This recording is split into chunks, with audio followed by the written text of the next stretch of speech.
Chapitre 4. Prison.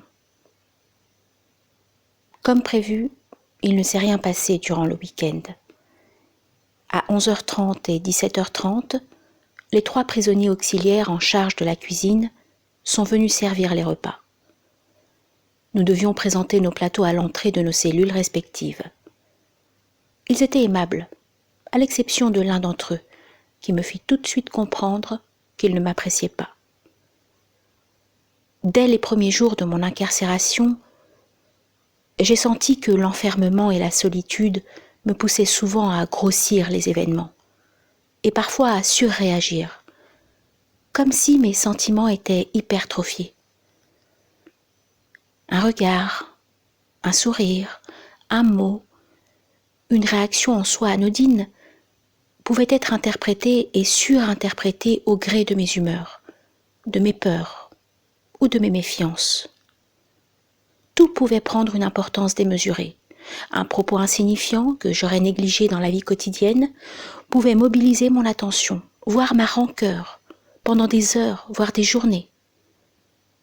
Attentif à tout, je me laissais parfois aller à des interprétations libres, parfois justes, parfois complexes, parfois tout à fait farfelues. Parmi tous les surveillants auxquels j'ai eu affaire, certains étaient stricts et rigoureux, d'autres, une minorité, attentifs et humains, d'autres enfin, odieux, méprisants et ouvertement racistes. Beaucoup ne brillaient ni par leur intelligence, ni par leur humour. Dès le premier samedi, j'avais identifié un surveillant particulièrement hostile et un autre apparemment sympathique. L'avenir allait me prouver que je ne me trompais pas.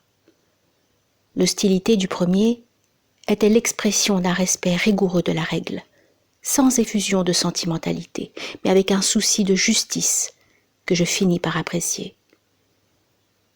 Quant au surveillant avenant, il était en fait plutôt désabusé, indifférent à l'humanité des prisonniers. Il ne les considérait pas vraiment. On ne les voyait même pas. Ou ne les voyait même pas. Il se moquait surtout des charges de sa fonction. Sa gentillesse était une forme de paresse. Durant ce premier week-end, je suis restée enfermée 24 heures sur 24. Le lundi matin, je fus conduite à l'infirmerie où j'exposais l'histoire de ma maladie et indiquais les médicaments dont j'avais besoin. Ils n'étaient pas disponibles. L'infirmière prit note et me demanda d'attendre l'après-midi ou le lendemain pour que le service médical puisse les obtenir. Le médecin n'était pas encore arrivé, mais on m'assura que tout allait rentrer dans l'ordre. Le lundi après-midi, l'assistante de maître Bouzerou me rendit visite pendant 45 minutes. Puis j'attendis ma comparution devant le JLD. On vint m'informer de mon extraction au dernier moment, le mardi matin, la règle exigeant que le prisonnier ignore quand il sera transféré, de peur qu'il en informe son entourage ou qu'il essaye d'organiser son évasion. 5 surveillants vinrent ensuite me chercher, me menottèrent et m'escortèrent jusqu'au fourgon, dans lequel plusieurs prisonniers étaient déjà installés dans leurs box respectifs. C'était le même type de fourgon que celui dans lequel j'étais arrivée à la prison le vendredi soir.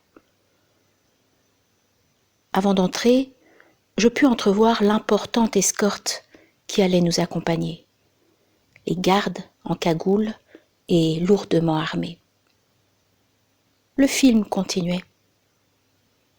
Un surveillant me poussa littéralement dans le box et ferma la porte sans ménagement. Mieux valait ne pas être claustrophobe pour rester serein dans cet espace clos et obscur où il était impossible de bouger. Le parcours me parut long.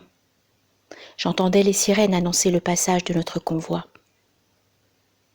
Arrivé au tribunal, on m'enferma dans une des cellules de la souricière où je dus attendre près de 5 heures ma comparution devant le JLD.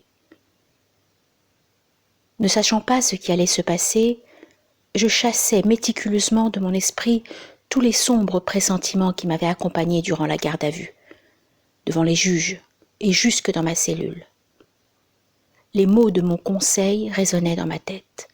C'est 50-50. Tout comme ceux de son assistante la veille. Ne vous inquiétez pas, nous avons préparé un document solide. Il fallait rester confiant. Je récitais des invocations en silence, seul, avec lui.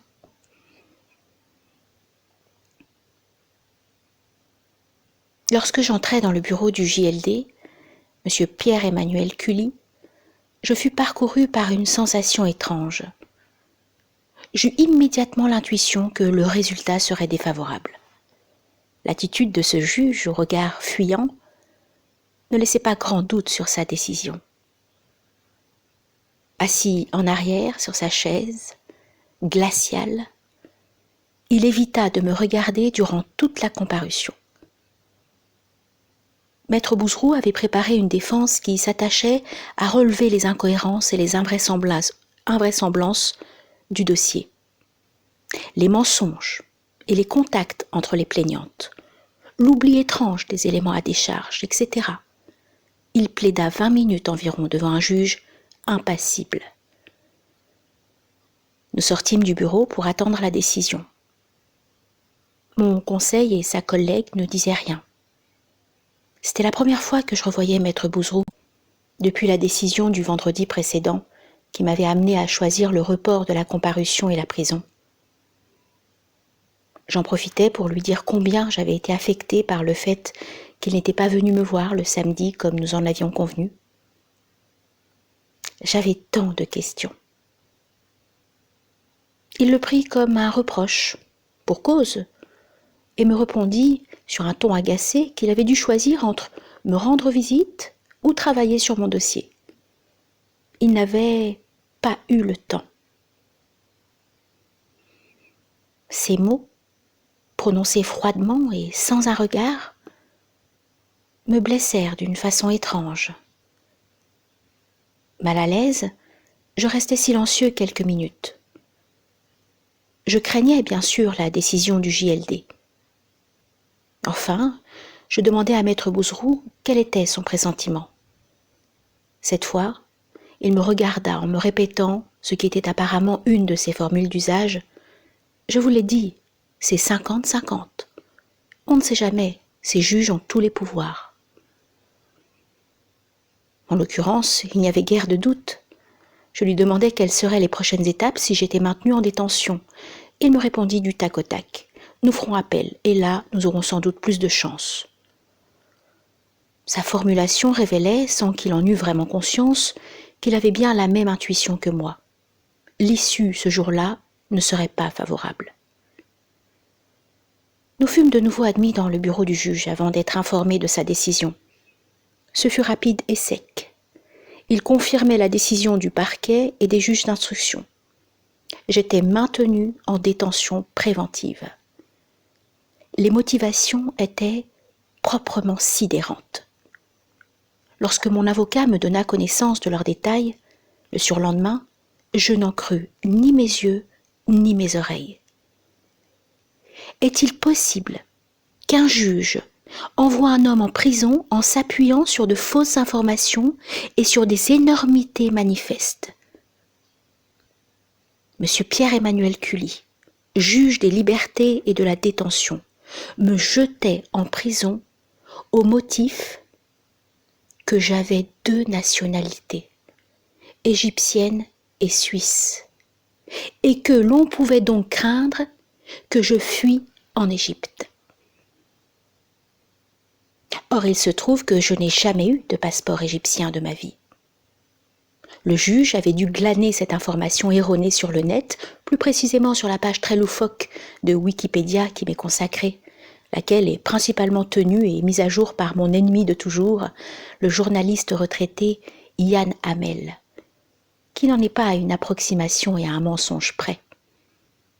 Petite note. Il y fait directement ou indirectement la promotion de son livre et de ses écrits me concernant. La majorité des références de Wikipédia en français sont par ailleurs des articles qu'il a écrits ou dans lesquels il est lui-même interviewé.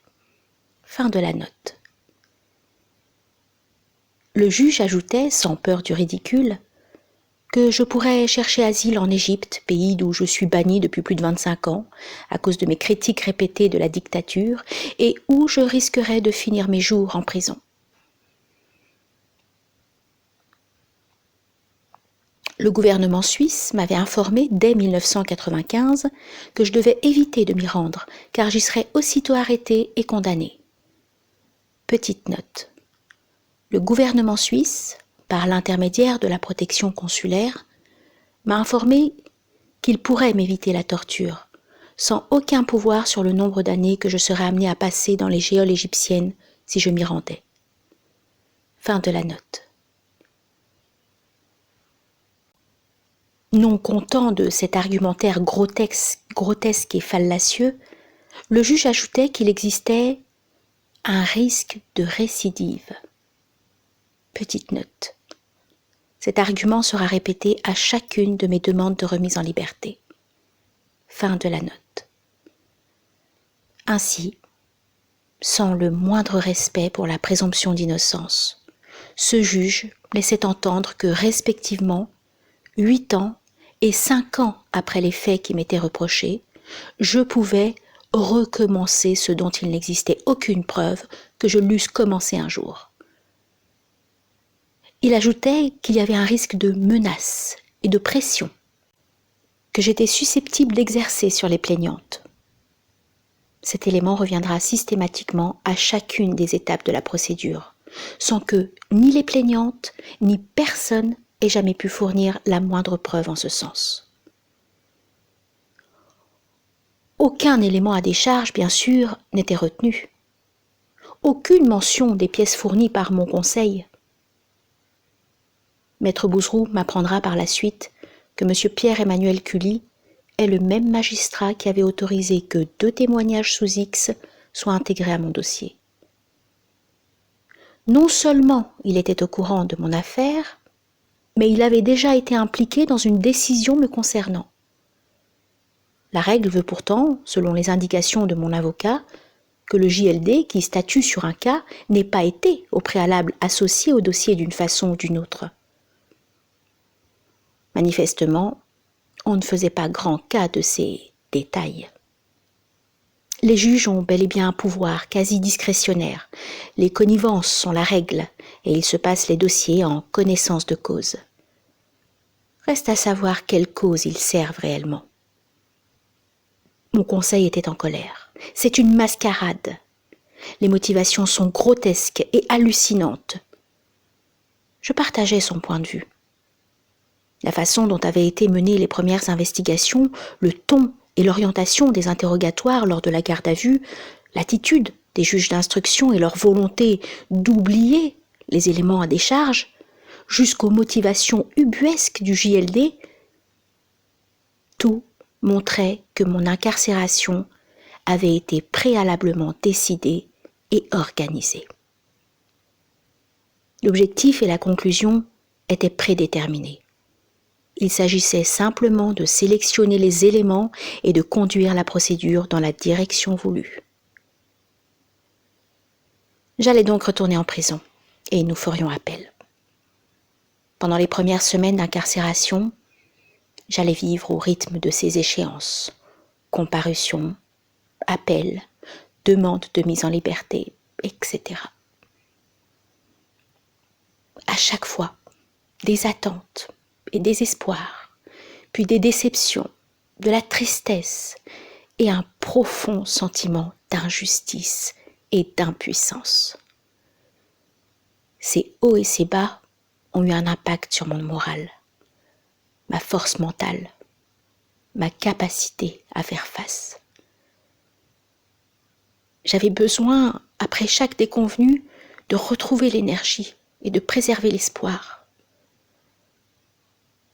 J'avais Dieu, ma femme, ma mère, mes enfants, mes frères et sœurs, ma famille et toutes celles et ceux qui, à travers cette épreuve, m'ont prouvé que leur amour était plus fort que leur jugement et que leur fidélité effaçait toutes les trahisons.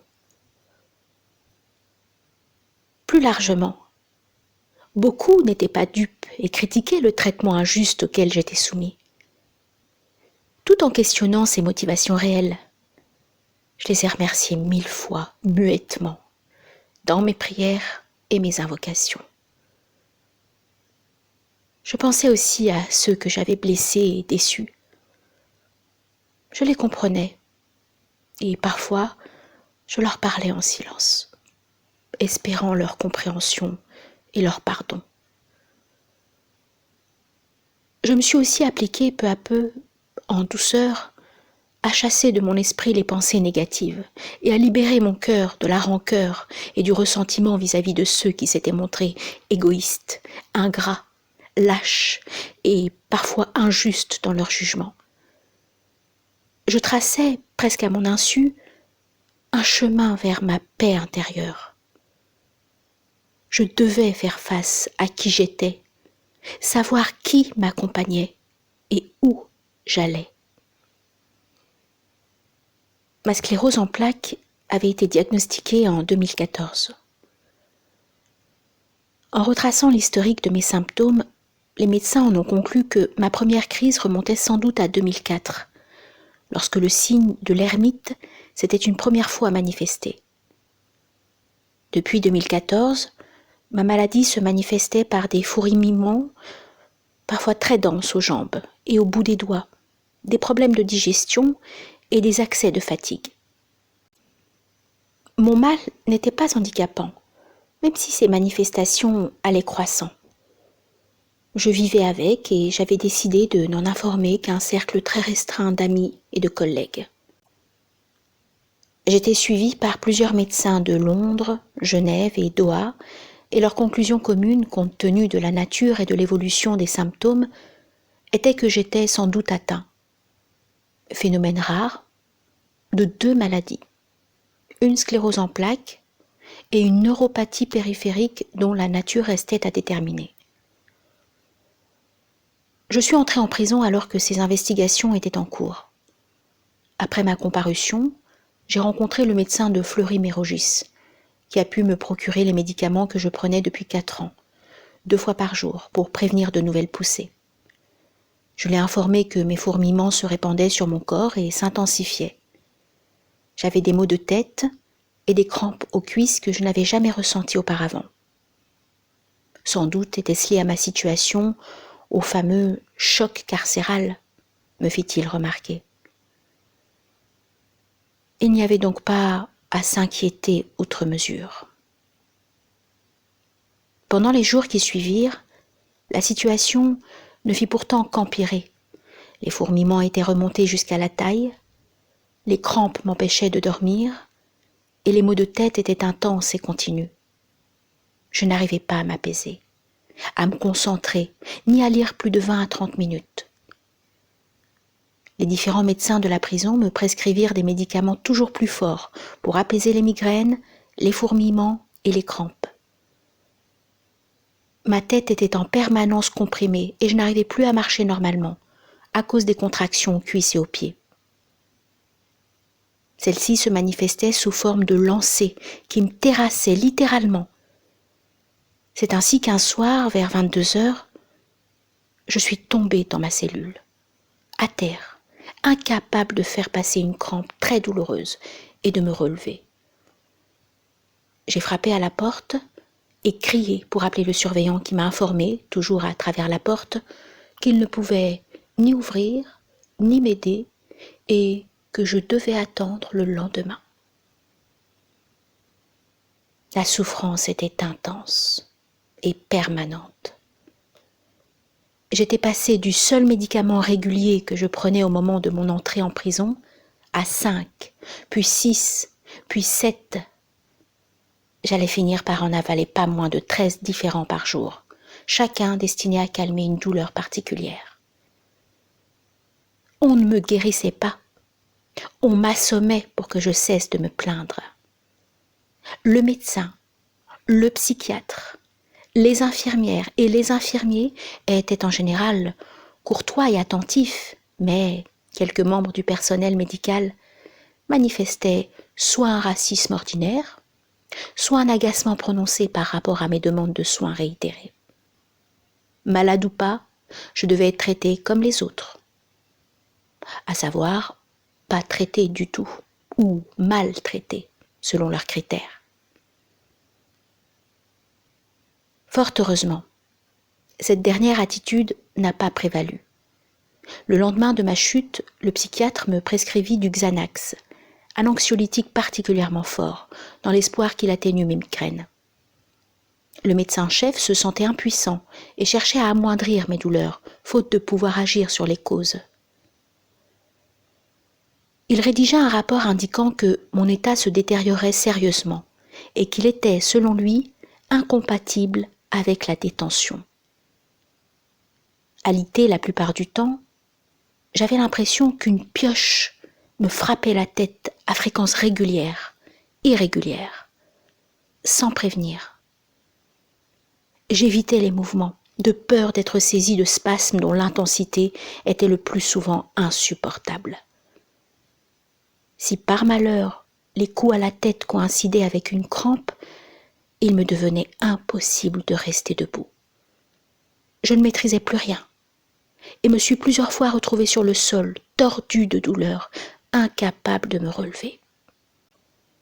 J'étais prisonnier, isolé, dans une cellule et doublement emprisonné par cette souffrance qui m'empêchait de penser et de me mouvoir. Compte tenu de mon état, le médecin-chef exigea que tous mes déplacements ou transferts soient désormais effectués en ambulance. C'est donc ainsi que je me suis rendue à la cour d'appel le 15 février 2018. L'escorte des policiers armés en cagoule était là. La mise en scène continuait. C'était insensé. Arrivée au tribunal, je fus de nouveau installée dans la souricière, mais pour une demi-heure seulement. Petite note, en ambulance, mes transferts ne dépendaient plus du fourgon et des horaires de convocation des autres détenus. Fin de la note. Puis on vint me chercher et j'entrai dans la salle d'audience en me tenant au mur et au banc pour éviter de tomber. J'avais une forte migraine, une sensation de fièvre continue et des frissons parcouraient mon corps. Le président lut longuement les éléments du dossier, puis il me demanda si j'avais quelque chose à dire. Malgré mon état, je pris la parole. Je réaffirmais mon innocence, relevais que je n'avais jamais menacé personne et que je n'avais pas l'intention de fuir. Je mentionnais ma maladie en conclusion. Maître Yacine Bouzrou prit ensuite la parole, s'attachant à présenter ses arguments, pour conclure en mentionnant lui aussi ma maladie et le rapport du médecin-chef de la prison de Fleury-Mérogis, Dr Farid Mehareb. Ce rapport indiquait clairement que mon état était incompatible avec la détention. Vinrent ensuite la prise de parole des avocats des deux plaignantes. Maître Éric Morin n'eut pas de mots assez sévères pour justifier mon maintien en détention. Prenant soudain le rapport du docteur Mehareb, il l'agita en l'air, comme s'il s'agissait d'un torchon, et s'exclama avec mépris en insistant sur le prénom du médecin. « Qu'est-ce que cette note de ce docteur Farid ?» Il poursuivit en moquant son contenu, auquel il n'accordait aucun crédit. Sa façon de prononcer le prénom du médecin ne laissait aucun doute sur le message qu'il entendait faire passer. Ce médecin étant arabe, on pouvait, au mieux, douter de sa compétence, et au moins constater qu'il s'agissait d'un arabe volant au secours d'un autre arabe. Dans tous les cas, il était difficile de ne pas relever une allusion à connotation raciste. Je fus stupéfait de constater que personne n'intervint dans la salle, ni le président de la cour, ni mon avocat, pour relever le caractère inacceptable de ce message implicite et pourtant si explicite. À la fin des différentes interventions, le président décida qu'une expertise médicale était nécessaire avant de se prononcer sur ma détention. L'audience était donc reportée d'1 semaine, le temps qu'un expert m'examine. À ma grande surprise, je fus envoyée en ambulance aussitôt après l'audience à l'hôpital Sainte-Anne, où le médecin expert mandaté par la cour d'appel, le docteur Bernard Guéguen, allait me recevoir. Ce dernier attendait l'ambulance à l'extérieur des bâtiments et nous guida jusqu'à son bureau. Je m'assis en face de lui alors qu'il s'installait et commençait à prendre connaissance, sur son écran, des documents qu'il avait reçus. Il me pria hâtivement de décliner mon identité, m'interrompant parfois pour discuter avec l'infirmière chargée de s'occuper de moi durant mon transfert, des déplacements et de l'attente prévisible pour le retour en ambulance. Le docteur Guéguen mentionna qu'il avait été contacté le matin même et qu'il était un peu sous pression. Je les écoutais d'une oreille, mais je fus alertée par cette dernière remarque. « On vous a contacté ce matin pour me recevoir alors que la Cour vient de décider, il y a moins d'1 heure, de la nécessité d'une expertise ?» C'est étonnant. Le docteur Guéguen parut gêné, tel un homme pris sur le fait d'une maladresse. « Non, dit-il. C'est que je pars demain en vacances et que je dois remettre mon rapport au plus vite. » Il ne répondait pas à ma question. Cela confirmait implicitement que ma visite, de même que l'expertise, avait été décidée et organisée le matin même, à savoir avant ma comparution.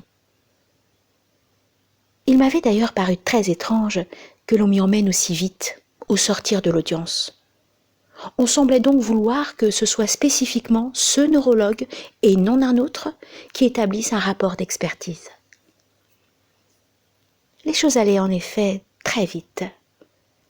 Le docteur Guéguen lisait des documents sur son écran et m'interrogeait sans porter grande attention à mes réponses. Il me demanda de me lever, d'enlever mon pantalon et de m'asseoir sur le bord du lit. Il procéda rapidement aux examens classiques de mobilité relatifs à la sclérose en plaques, puis après avoir vérifié mes réflexes, il releva une légère protubérance au-dessous de mes genoux. « Qu'est-ce que c'est ?» ?»« C'est quand je me mets à genoux, il appuyait un peu et poursuivit avec une moue et d'un air entendu, tout en regardant ailleurs. « Ouais, la prière. Hein. » Ce n'était pas vraiment une question. Le ton de sa remarque donnait à entendre qu'il avait habilement deviné ce que j'avais tenté de lui cacher. Je bougeai la jambe pour attirer son regard qui me fuyait et lui répondre que oui, en le fixant. Il avait levé les yeux, mais il les détourna immédiatement et retourna vers son bureau en silence. Sa remarque était déplaisante et se voulait telle. Sans me regarder, il me lança « Vous pouvez vous rhabiller ». Je m'exécutais. L'expertise, entre guillemets, n'avait pas duré plus de 25 minutes. Je me suis aussitôt retrouvée dans l'ambulance direction Fleury-Mérogis. L'infirmière avait assisté à cette visite médicale et je lui fis part de mon sentiment. Ce médecin était prévenu. Il n'a pas pris le temps de m'ausculter comme il se devait. Il m'a expédiée. Il dira que ma maladie est compatible avec la détention. Elle eut un sourire gêné et ne voulut pas me faire part de son avis. Elle ne le devait pas, je le savais, mais j'avais besoin de me confier. Elle me répondit à voix basse. « On ne sait jamais, des fois. Gardez confiance et surtout soignez-vous, c'est le plus important. »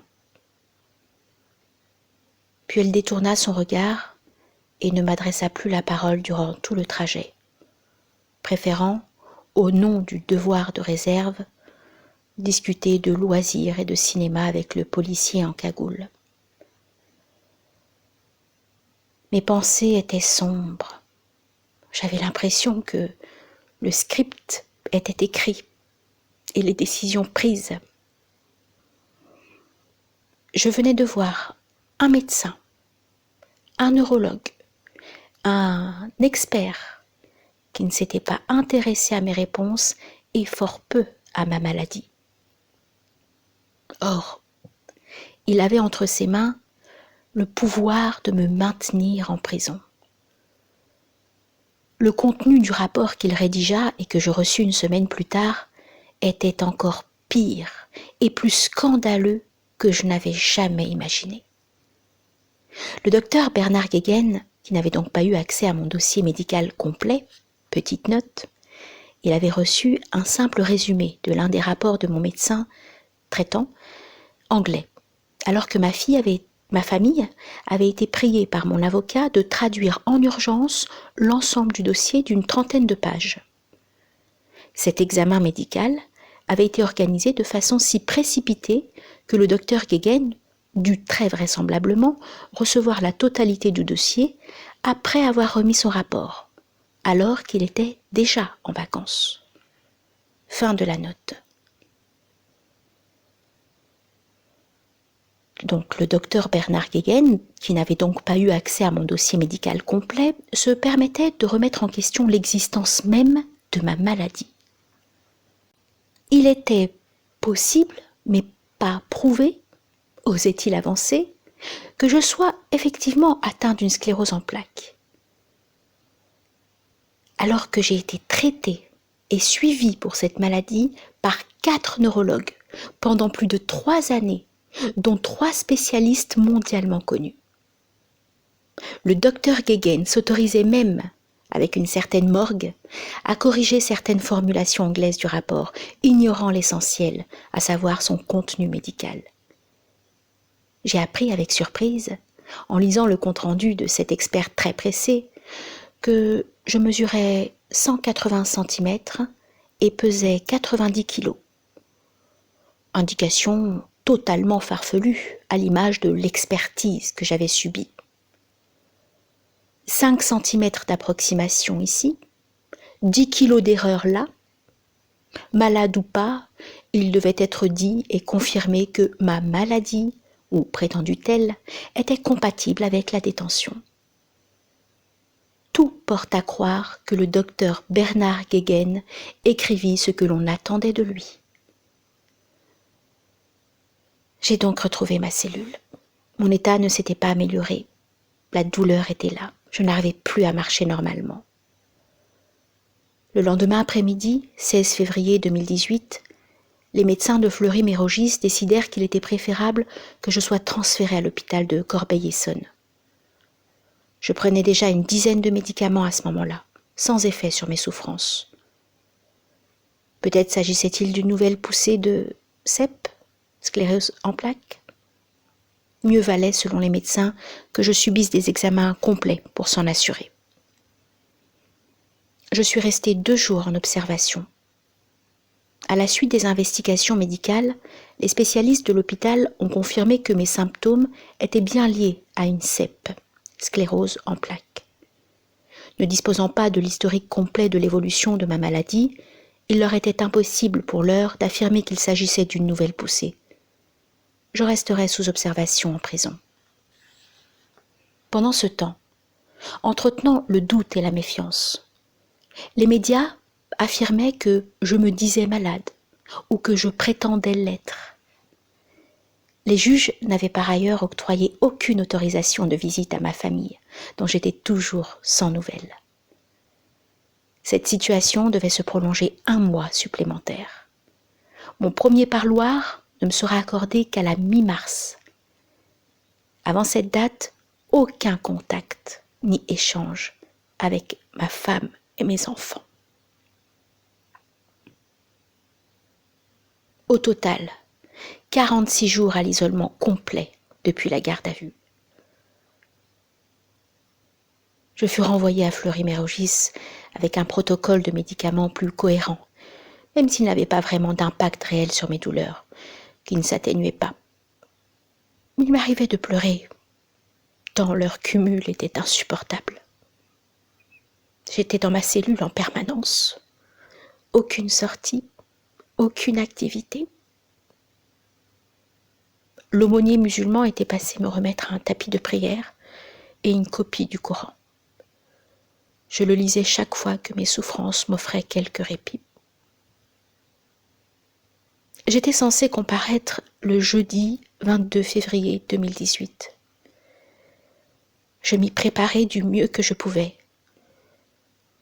Le jour de l'audience, néanmoins, mon avocat m'informa que celle-ci serait courte, très formelle, et que l'on ne me redonnerait sans doute pas la parole une seconde fois, puisque je m'étais déjà exprimée à la première audience du 15 février.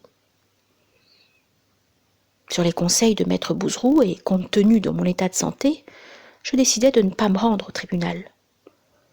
Le transfert et l'attente seraient très éprouvants et ma présence peu utile. J'en informai le greffe et le directeur de la prison. On me donna à signer un document expliquant mes raisons de ne pas assister à l'audience. J'y indiquai mon état de santé très précaire et les difficultés du transport. Puis je restai dans ma cellule et attendis la décision de la cour, sans grand espoir. Soudain, sur l'écran de ma petite télévision, un bandeau de France Info annonça que j'avais refusé de comparaître à l'audience. Cette formulation laissait entendre que j'en contestais le bien-fondé, le déroulement, voire l'autorité. Ce n'était bien sûr pas le cas. Les autres chaînes d'information se mirent toutes à diffuser ce même message. J'ai immédiatement demandé à revoir le directeur afin d'obtenir des explications. Ce n'était ni ce que j'avais dit, ni ce que j'avais écrit, ni ce que j'avais signé. Il n'est venu que le lendemain, m'assurant qu'il n'y était pour rien et qu'il avait faxé en l'état le document que j'avais signé. Il semblait donc qu'une source proche des juges ou du tribunal eût insidieusement fait fuiter une information laissant à penser que j'adoptais une position de rupture et que je contestais la légitimité de la cour d'appel et de sa décision. Quel pouvait être l'objectif de cette manœuvre ? Suite au rapport du docteur Guéguen, la Cour décida sans surprise que ma maladie était compatible avec la détention et que je devais rester en prison. Les médias se déchaînèrent une fois encore, et d'une seule voix, de BFM TV au Monde, en passant par les chaînes d'information continue et les sites des magazines, tous laissèrent entendre que je n'étais pas vraiment malade, ainsi que je le prétendais. Petite note. La très approximative journaliste d'investigation du Monde, Raphaël Baquet, a même laissé entendre que j'avais obtenu une attestation médicale en Suisse grâce à un collègue de mon frère aîné neurochirurgien. Elle a signé nombre d'articles à mon sujet, avec la constance d'une mauvaise foi consternante, n'épargnant rien pour me salir et me discréditer. Le fiel le dispute ici à la malhonnêteté intellectuelle. Aucune crainte donc pour son avenir au monde, sous la protection de son très intègre propriétaire. Fin de la note. Qui pis est, j'avais eu l'audace et l'arrogance de refuser de me présenter devant mes juges, sans doute parce que ceux-ci étaient désormais au fait de mes affabulations. Non content d'être un violeur et un agresseur, j'étais de surcroît un menteur, un manipulateur, qui tentait de tromper la justice et de faire croire qu'il était atteint d'une maladie grave. J'étais un malade imaginaire, pervers et de surcroît odieux. Or mon état empirait, et les médecins de Fleury-Mérogis faisaient de leur mieux pour endiguer mes maux. Parmi le personnel médical, certains ne cachaient pas leur agacement. Soit je mettais en scène ma maladie, soit l'on me prêtait trop d'attention. Il me le faisait sentir au ton sur lequel il me parlait, ou simplement en ne répondant pas à mes requêtes de rendez-vous, de soins ou de médicaments. Un infirmier, plutôt sympathique au demeurant, m'alerta un jour sur les propos qui circulaient et les divisions que ma présence avait provoquées au sein de l'équipe médicale. « Monsieur Ramadan, me dit-il, croyez-en mon expérience, ça ne marchera pas comme ça. Vous ne sortirez pas de prison à cause de votre maladie, mais grâce à votre dossier et à votre avocat. » Je le regardais avec surprise et lui demandais, inversant le sens implicite de son propos, « Vous pensez donc que je devrais faire semblant de ne pas souffrir ?» Il fut surpris de ma remarque et ajouta, « Je n'ai pas dit ça. » « Alors que dites-vous, cher monsieur ?» Un silence s'installa et il ajouta, « Nous sommes là pour vous soigner. » Oui, c'est aussi ce qu'il me semblait, je ne joue pas, monsieur. La douleur est intense. Je n'arrive pas à lire, ni à rien faire. C'est une double peine. Je comprends, je vous crois. Je voulais vous faire part de mon expérience et que vous sachiez ce que les gens disent. Je vous en remercie, mais je croyais que le doute devait toujours bénéficier à l'accusé comme d'ailleurs au malade, non? Quoi qu'en disent les gens. Il sourit d'un air un peu gêné et quitta ma cellule en lançant un « c'est pas faux », sec et rapide. Je fus de nouveau transférée à l'hôpital de Corbeil-Essonnes le mardi suivant, 27 février 2018. Les médecins soupçonnaient une nouvelle poussée ou la réactivation de mes anciennes lésions. Ils essayaient surtout de réduire l'intensité des symptômes les plus douloureux. Je fus ramenée à Fleury-Mérogis après 2 jours. J'étais seule et n'avais aucun contact avec l'extérieur. Mon avocat, peu présent, m'envoyait parfois une jeune collaboratrice qui n'était pas en charge du dossier et qui ne pouvait rien me dire de son évolution ou de la stratégie déployée. J'aurais eu besoin de penser à autre chose, d'interagir avec d'autres personnes, de me divertir en discutant ou en lisant. C'était impossible. Je regardais parfois la télévision sans parvenir à maintenir mon attention très longtemps. Dans ma détresse, j'ai fait la connaissance d'un homme particulièrement courtois, gentil et attentionné. Conrad, le prisonnier auxiliaire en charge de la bibliothèque. Par la suite, j'ai pu m'y rendre plusieurs fois en sa présence. Nos échanges, d'emblée surveillés, furent d'abord peu spontanés. Mais ils furent facilités les jours suivants et je pus aller choisir des livres 2 ou 3 fois par semaine. Mes échanges avec Conrad m'ont beaucoup aidé. Expérimenté et très lucide sur la réalité carcérale, il me donnait de nombreux conseils simples et utiles. Il fut pour moi l'expression rare de l'humanité en prison. Je ne l'oublierai jamais. J'ai même soigneusement conservé le stylo qu'il m'a un jour prêté. Lorsque je suis rentrée de ma 3e hospitalisation, on m'a annoncé qu'il avait été transféré en maison d'arrêt. J'en fus touchée et affectée. Aujourd'hui encore me reviennent des images et des souvenirs de nos échanges, et certaines de ces réflexions nourrissent ma mémoire avec bienveillance et douceur. Je n'ai jamais pu lui rendre son stylo. Petite note, si tu me lis, ton stylo est là. Fin de la note. Un matin, comme je voulais appeler mon avocat, je fus saisie d'une crampe et d'une douleur simultanée au cerveau qui me terrassèrent. Je me trouvais près de la cabine téléphonique, dans le couloir, allongée sur le sol. Les surveillants m'entourèrent sans pouvoir me toucher et appelèrent les infirmières. Nouveau transfert en urgence à Corbeil-Essonnes.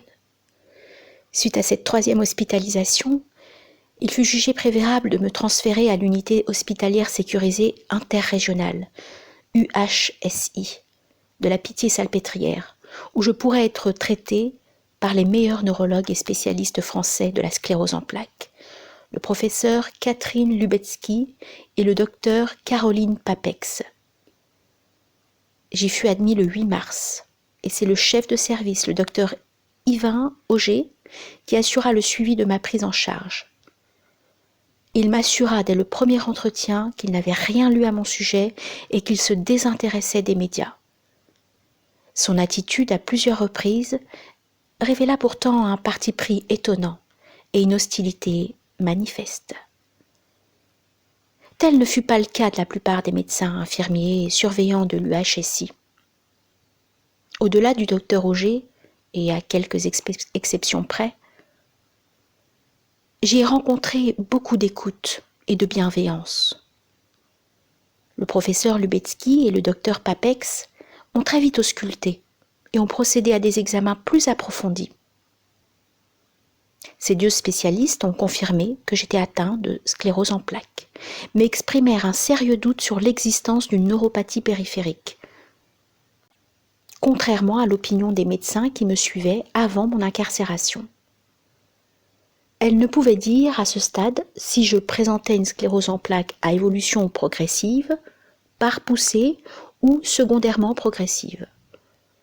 Pour se déterminer, il leur fallait avoir accès à mon dossier complet afin d'appréhender l'histoire de ma maladie sur un temps plus long.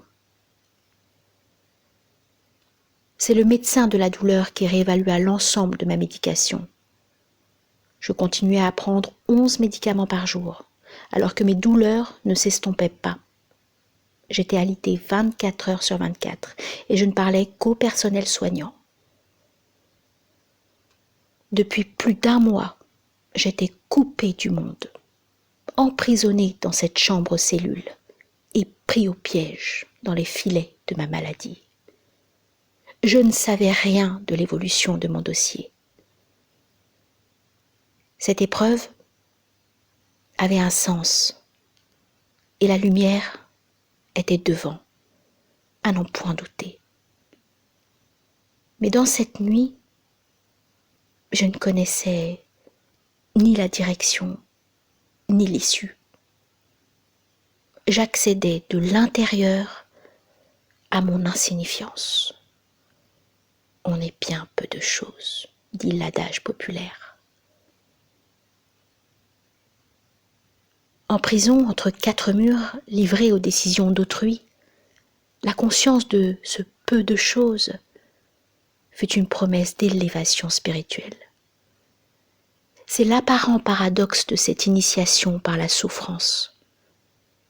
Je n'ai cessé de me rappeler que celui qui prie le front à terre, prosterné, rapproche son cœur de Dieu, très haut, au-delà des hommes et des nuages. Les apparences sont trompeuses, et la paix naît souvent de nos conflits intérieurs. La paix est fille de la souffrance.